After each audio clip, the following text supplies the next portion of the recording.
Hello friends, welcome back to PCM. आप देखना शुरू कर दिए हैं पीसीएम मंत्रा और आज पुनः आपका स्वागत है 1000 प्रश्नों की सीरीज में। तो आज हम लोग पुनः देखने वाले हैं 1000 लूसेंट के प्रश्नों के तीसरे सीरीज को, जिसमें हम प्रश्न संख्या 100 से लेकर और 150 तक के प्रश्नों की चर्चा करेंगे। तो इस सीरीज में हमने 50-50 प्रश्नों को लेकर के आ रहे हैं। तो ये आज का तीसरा सीरीज है और उम्मीद है आपको बाकी सीरीज भी अच्छे लग रहे होंगे। तो आइए टाइम बिना वेस्ट किए हुए आज का तीसरे सीरीज की पहले प्रश्न की शुरुआत करते हैं। इससे पहले आपने हमारे चैनल को लाइक नहीं किया है, सब्सक्राइब नहीं किया है तो सब्सक्राइब जरूर कर लें, क्योंकि इससे अगर हम कोई भी नया वीडियो अपलोड करेंगे तो आपको इसकी जानकारी सबसे पहले मिलेगी। तो चलिए देखते हैं आज का पहला प्रश्न। आज का पहला प्रश्न है, गंगा एवं ब्रह्मपुत्र की संयुक्त जलधारा किस नाम से जानी जाती है? तो इसका राइट आंसर हो जाएगा ये मेघना के नाम से जानी जाती है। ये मेघना के नाम से जानी जाती है। यह बंगाल में मेघना के नाम से जानी जाती है। जब मिलती है तो गंगा और ब्रह्मपुत्र की जलधारा। आइए अगले प्रश्न की ओर देखते हैं। अगला प्रश्न है हमारा, चेचक के लिए टीके का आविष्कार किसने किया था? तो चेचक के लिए जो है टीके का आविष्कार जो है ये एडवर्ड जेनर ने किया था। इसका राइट आंसर एडवर्ड जेनर हो जाएगा। साथ ही कुछ और टीकों के बारे में जानते हैं, जैसे पोलियो के टीके का आविष्कार जोनास सॉल्क ने किया था और रेबीज के टीके का आविष्कार जो है लुई पास्चर ने किया था, जबकि जॉन फ्रैंकलिन ने खसरे के टीके का आविष्कार किया था। आइए अगले प्रश्न को देखते हैं। तो अगला प्रश्न हमारा है, 1857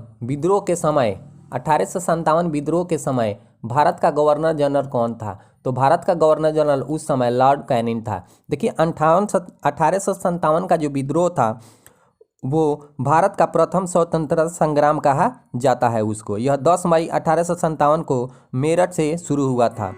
इसमें अलग अलग जगहों पर जो है ये पूरे भारत में हो गया था। तो ये इसमें अलग अलग जगहों पर अलग अलग लोगों ने इसका नेतृत्व किया था। जैसे दिल्ली में मुगल सम्राट बहादुर शाह ने नेतृत्व किया था और झांसी में झांसी की रानी, जबकि कानपुर में नाना साहब ने नेतृत्व किया था इसका, और बिहार में वीर कुंवर सिंह ने इसका नेतृत्व किया था। तो आइए अगले प्रश्न को जानते हैं। अगला प्रश्न है, वल्लभ भाई पटेल को सरदार की उपाधि उनकी कुशल संगठन क्षमता के कारण किस आंदोलन के दौरान दी गई थी?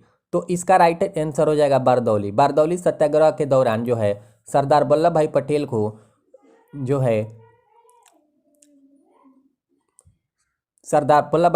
जो है बारदौली सत्याग्रह के समय सरदार की उपाधि वहाँ की महिलाओं ने दिया था। अब बारदौली सत्याग्रह के बारे में भी जानते हैं। यह सत्याग्रह जो है सन 1928 ईस्वी में हुआ था। यह सरदार वल्लभ भाई पटेल ने इसमें जो है इसका नेतृत्व किया था। यह एक किसान आंदोलन था जो कि लगान के विरुद्ध हुआ था और वहाँ की महिलाओं ने उनको यह बारदौली सत्याग्रह में इनको सरदार की उपाधि दी थी। आइए देखते हैं अगले प्रश्न को। अगला प्रश्न हमारा हो जाएगा प्रश्न संख्या 104 में है, राजा राम मोहन राय द्वारा ब्रह्म समाज की स्थापना कब की गई थी? तो ये 1928 में की गई थी। राजा राम मोहन राय द्वारा ब्रह्म समाज की स्थापना जो है सन 1928 में की गई थी। आइए इससे भी जुड़े हुए कुछ फैक्ट को हम जानते हैं। देखिए राजा राम मोहन राय को आधुनिक भारत का जनक कहा जाता है, या आधुनिक भारत का जागरण कहा जाता है। इसमें इनका जन्म जो है 22 मई 1772 ईस्वी को पश्चिम बंगाल के मुर्शिदाबाद जिले में हुआ था। इन्होंने ही सती प्रथा का अंत किया था और साथ ही इन्हें भारतीय प्रेस का प्रवर्तक माना जाता है। आइए देखते हैं अगले प्रश्न को। कश्मीर का शासक जो कि कश्मीर का अकबर के नाम से जाना जाता है वह कौन है? तो देखिए कश्मीर का शासक जो कि कश्मीर के अकबर के नाम से जाने जाता है वह जैनुल आबिदीन था। इन्होंने जो है अकबर के समतुल्य ही, अकबर के जैसा ही शासन किया था, इसलिए इन्हें अकबर की उपाधि दी गई है। इन्हें कश्मीर का अकबर कहा जाता है। आइए अगले प्रश्न को देखते हैं। अगला प्रश्न है, भारत में कुल कितने उच्च न्यायालय हैं? तो देखिए भारत में अभी जो है कुल 25 उच्च न्यायालय हो गए हैं। भारत में कुल 25 उच्च न्यायालय हो गए हैं। देखिए ये उच्च न्यायालय जो 25वां जो बना है आंध्र प्रदेश और तेलंगाना 2014 एक्ट अधिनियम, आंध्र प्रदेश में जो आया है उसमें 2 राज्य बने हुए हैं, एक आंध्र प्रदेश बना है और एक तेलंगाना बना है। तो उसी में से दोनों का एक ही उच्च न्यायालय था जो कि हैदराबाद में था। तो उन्हीं हैदराबाद न्यायालय को तेलंगाना उच्च न्यायालय बना दिया गया है, जो कि 25वां भारत का उच्च न्यायालय बन गया है। आइए अगले प्रश्न को देखते हैं। टेलीविज़न का आविष्कार किसने किया था? तो देखिए टेलीविज़न का आविष्कार J.L. बेयर्ड ने किया था, जबकि टेलीफोन का आविष्कार ग्राहम बेल ने किया था। तो आपको दोनों ही ध्यान रखना है, टेलीविज़न का J.L. बेयर्ड और टेलीफोन का ग्राहम बेल ने किया था। अगला प्रश्न की तरफ देखते हैं। जल में घुलनशील विटामिन कौन सी है? देखिए विटामिन होता है A B C D E, 5 प्रकार के विटामिन होते हैं, जिसमें से B और C जल में घुलनशील होता है, और बाकी जो है इसमें का बाकी जो 3 बचता है वह वसा में घुलनशील होता है। सॉरी माफ़ कीजिएगा, विटामिन 6 प्रकार का होता है, ठीक है। तो ये 2 गो जो है जल में घुलनशील और 4 गो जो है वसा में घुलनशील, जैसे K, D, A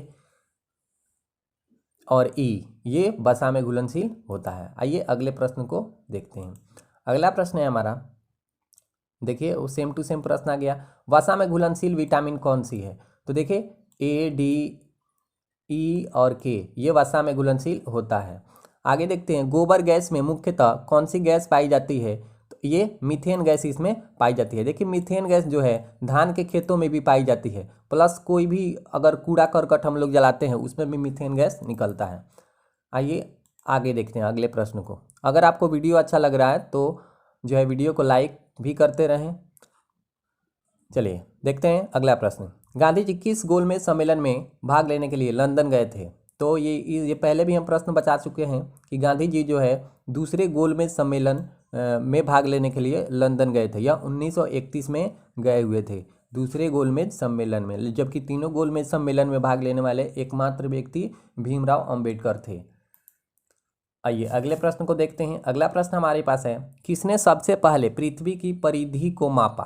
देखिए अगर परिधि पूछे तो इसको एरेटोस्थेनीज ने मापा था सबसे पहले। और सबसे पहले जान लेते हैं कि पृथ्वी की जो है परिधि, तो इसकी रेडियस कितनी है? तो देखिए पृथ्वी की जो रेडियस है वह 40,075 किलोमीटर है। 40,075 किलोमीटर पृथ्वी की रेडियस है।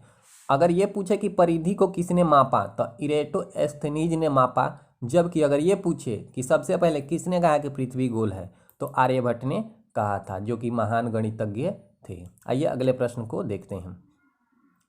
अगला प्रश्न है हमारा, भारत के राज्य चिन्ह में प्रयुक्त होने वाला शब्द सत्यमेव जयते किस उपनिषद से लिया गया है? तो यह मुंडको उपनिषद से लिया गया। इसका राइट आंसर हो जाएगा मुंडको उपनिषद। आइए देखते हैं अगले प्रश्न को। प्राचीन व्याकरण अष्टाध्यायी के लेखक कौन है? तो इसके लेखक हैं पाणिनि। यह संस्कृत का सबसे महत्वपूर्ण व्याकरण माना जाता है। आइए अगले प्रश्न को देखते हैं। अगला प्रश्न है हमारे पास, मुद्रा राक्षस नामक पुस्तक किसने लिखी है? तो मुद्रा राक्षस नामक पुस्तक जो है विशाख दत्त ने लिखी है। आगे देखते हैं अगले प्रश्न को। नालंदा विश्वविद्यालय की स्थापना किसने की थी? तो देखिए नालंदा विश्वविद्यालय की स्थापना कुमार गुप्त ने 116 से 415 बीसी पूर्व में 415 से 454 बीसी पूर्व में इसका आविष्कार किया था। अगले प्रश्न की तरफ देखते हैं। अगला प्रश्न है 117 नंबर, विश्व का सबसे बड़ा कॉफी उत्पादक देश कौन सा है? विश्व का सबसे बड़ा कॉफी उत्पादक, जिसको कहवा भी बोला जाता है, तो इसका सबसे बड़ा कॉफी उत्पादक देश है ब्राज़ील। जबकि भारत में पूछे कि कौन सा राज्य सबसे बड़ा कॉफी उत्पादक राज्य है, तो इसका आंसर हो जाएगा कर्नाटक। आइए अगले प्रश्न को देखते हैं।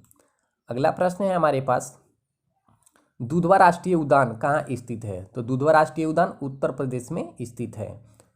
किस तापमान पर जल का घनत्व अधिकतम होता है? तो देखिए 4 डिग्री सेल्सियस पर जल का घनत्व अधिकतम होता है।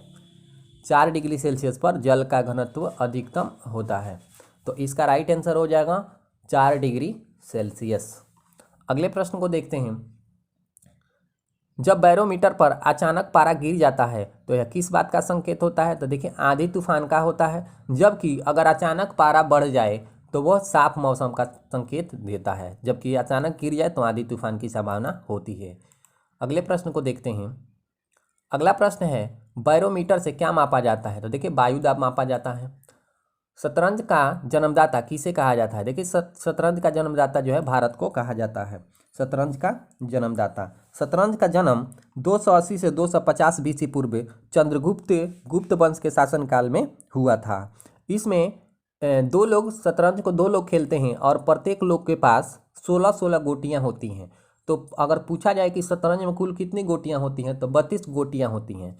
लेकिन अगर ये पूछा जाए कि शतरंज में कुल कितने खाने होते हैं जिस पर हम लोग खेलते हैं, तो उसमें 64 खाने होते हैं। तो ये दोनों प्रश्न बहुत ही इंपॉर्टेंट है और कई बार परीक्षाओं में, प्रतियोगी परीक्षाओं में पूछा जा चुका है।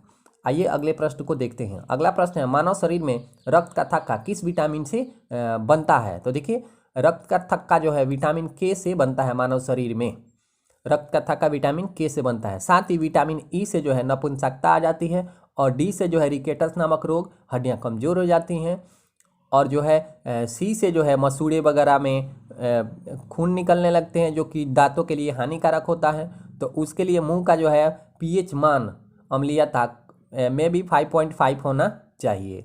आइए देखते हैं अगले प्रश्न को। अगला प्रश्न है हमारे पास, भोपाल गैस त्रासदी से संबंधित यौगिक का नाम क्या था? देखिए भोपाल गैस त्रासदी जो है ये जब हुआ था तो इसमें से मिथाइल आइसोसाइनाइट गैस का रिसाव हुआ था। यह एक प्रकार की बहुत ही जहरीली गैस है जिससे आदमी की मृत्यु हो जाती है। देखिए यह भोपाल गैस त्रासदी जो है 3 दिसंबर 1984 ईस्वी को मध्य प्रदेश के भोपाल में हुआ था, जिसमें यह गैस निकला था और उससे बहुत सारे लोगों की मृत्यु हो गई थी। आगे देखिए अगला प्रश्न है, सोना किस अम्ल में घुल जाता है? तो देखिए सोना अम्ल जो है अम्लराज में घुल जाता है। अम्लराज को एक्वारेजिया भी कहते हैं और इसका सूत्र होता है HNO3 और 3HCl। अगले प्रश्न को देखेंगे, एक्वारेजिया आयतन में 3:1 के अनुपात में किसका मिश्रण होता है? तो देखिए अभी बताएं, HNO3 मतलब सांद्र हाइड्रोक्लोरिक अम्ल HNO3 और सांद्र नाइट्रिक अम्ल HNO3 और HCl, ठीक है, ये दोनों का ही मिश्रण होता है। श्रीनगर की स्थापना किसने की थी? तो देखिए श्रीनगर की स्थापना सम्राट अशोक ने की थी, जो कि बिहार से बिलोंग करते थे। अगला प्रश्न है, ऑक्सीजन की खोज किसने की थी? तो ऑक्सीजन की खोज प्रिस्टले ने की थी। इसका राइट आंसर प्रिस्टले हो जाएगा। अगला प्रश्न है, फाउंटेन पेन का आविष्कारक कौन थे? तो फाउंटेन पेन का आविष्कारक जो थे वह वाटरमैन थे। कौन थे? वाटरमैन। वाटरमैन को फाउंटेन पेन का आविष्कारक कहा जाता है। अगला प्रश्न है, अल्बर्ट आइंस्टीन को किस खोज के लिए 1921 में नोबेल पुरस्कार से सम्मानित किया गया था? तो अल्बर्ट आइंस्टीन को जो है प्रकाश वैद्युत प्रभाव के खोज के लिए जो है उनको 1921 में नोबेल पुरस्कार से सम्मानित किया गया था। अगला प्रश्न है हमारे पास, चीन की महान दीवार जिसको ग्रेट वॉल बोलते हैं, ग्रेट वॉल, इसको ग्रेट वॉल भी बोला जाता है, कि निर्माण किसने कराया था? तो इसको याद रखना है, सी हुआंग टी। देखिए चीन की जो महान दीवार है यह भारत से भी सीमा बनाती है।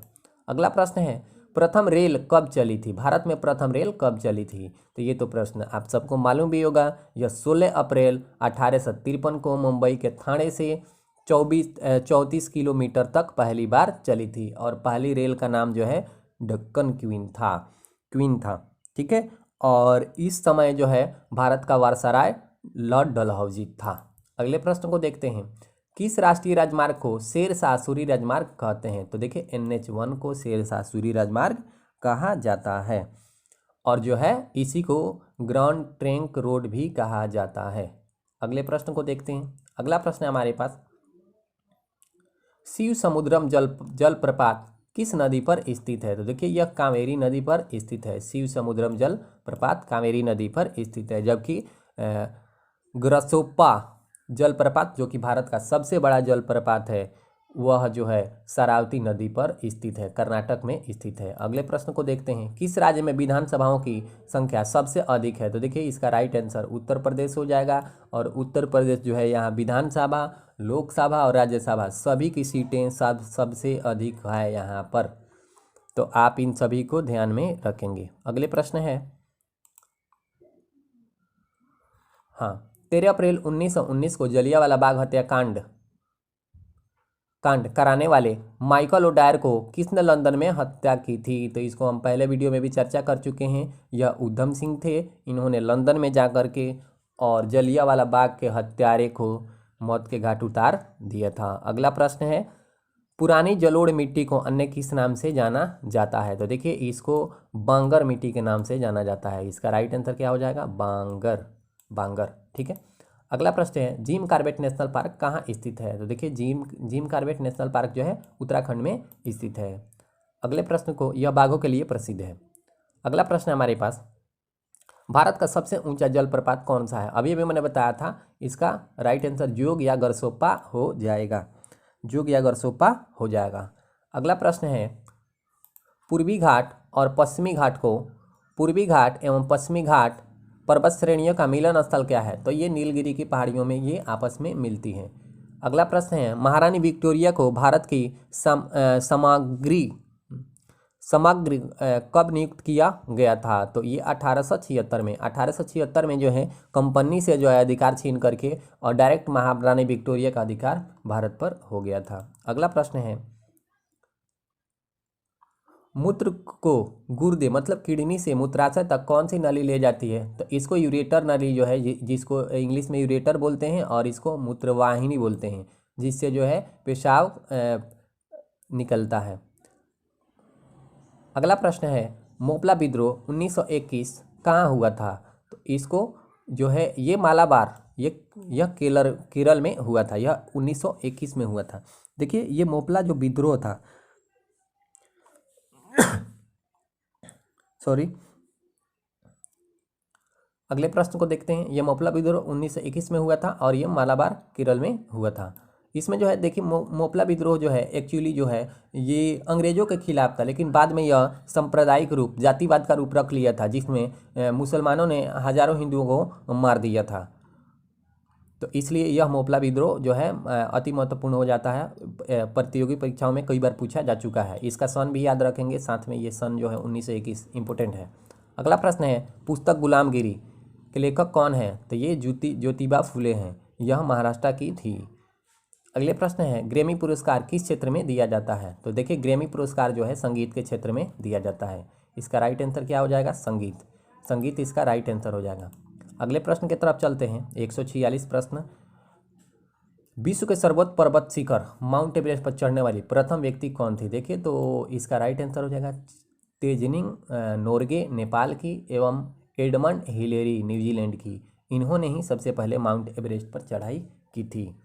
अगला प्रश्न है, सरदार पटेल स्टेडियम या मोटेरा स्टेडियम किस राज्य में स्थित है? तो देखिए ये गुजरात में स्थित है। यह गुजरात में स्थित है। यहीं पर इसी स्टेडियम को जो है मोटेरा स्टेडियम भी कहा जाता है और यहीं पे ट्रंप जो है 25 तारीख को आए हुए थे। अगला प्रश्न है, रोवर्स कप किस खेल से संबंधित है? देखिए रोवर्स का मतलब होता है गोल, और गोल कौन होता है भाई? फुटबॉल होता है।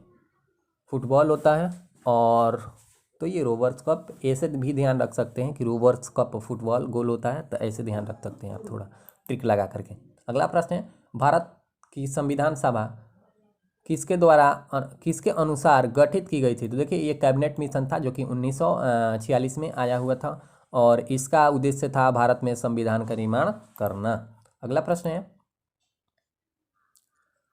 आज का अंतिम प्रश्न 150, परमाणु बम का विकास किसने किया था? तो देखिए परमाणु जो बम का विकास जो किया था जे रॉबर्ट ओपेनहाइमर ने किया था। तो इसका राइट आंसर जे रॉबर्ट ओपेनहाइमर ने किया था। तो उम्मीद है आपको ये सीरीज अच्छा लगा होगा। अगर अच्छा लगा है तो वीडियो को लाइक ज़रूर कीजिएगा और चैनल को सब्सक्राइब भी ज़रूर कीजिएगा।